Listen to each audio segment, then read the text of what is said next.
pagkatulog. Kaya kapanood ko ng subaybay ng Duterte, guys. So, kahilak man ko eh. Kahilak dito sa ano, limo nila kay Tatay Digong kay tigulang na ba. Tapos naon pa nila. Espito na lang sa ano, kay tatay ng taong bayan yan. Mahal ng taong bayan yan. Tapos ganyan nilang ba. Pahilak dito eh.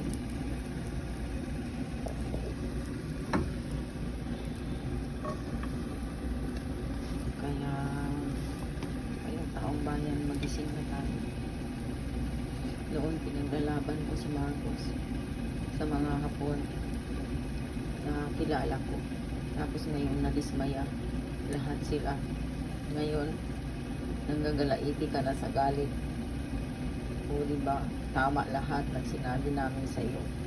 Huwag mong iboto si Marcos dahil hindi yan maganda. Traidor yan. Hindi na nagkamali, traidor.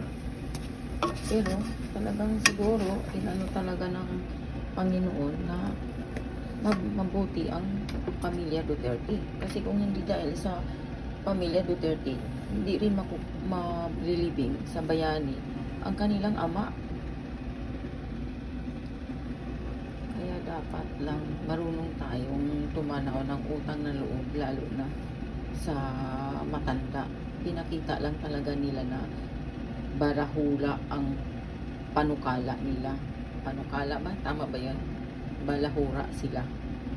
Akala ko patunayan nila na mabuti silang tao, hindi sila ganun sa iniisip ng tao.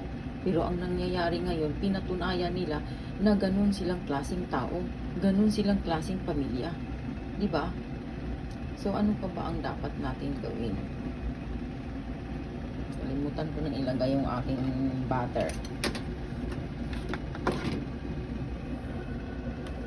Kasi hindi ako maka-get over kasi bakit may mga taong ganun na ang pakay lang naman ni Tatay Digong na gumanda ang kanyang bansa. Naalala niya yung taong bayan, hindi sa sarili nila. Kasi nakikita nyo naman kung gaano ang pag-unlad ng Davao. Sampol na lang yan. At ilang presidente na ang nagdaan. Walang nakapagpalinis ng Metro Manila, kundi si Tatay Digong lang. Diba? Yun na lang yung babasihan. Kaya nung minsan umuwi ako ng Pilipinas, nakaka-proud ko talaga. Kasi nakita ko talaga kung paano umunlad. Umunlad na ang tingin ko doon eh. Kasi bakit? Napakalinis ang dating baklaran ng Manila Bay na punong-puno ng basura. Ang Pasig River. Tapos ang Siargao nagkaroon ng tulay. Diba?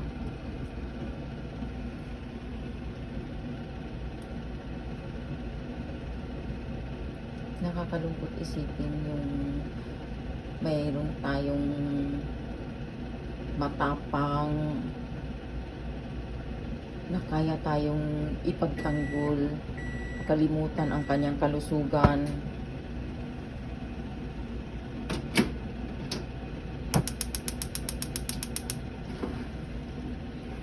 Para sa taong bayan.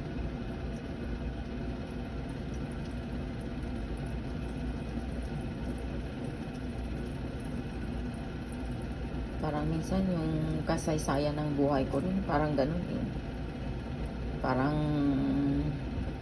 napakalupit na walang taong gustong malipay sa imo nga masaya ka. Parang ganun.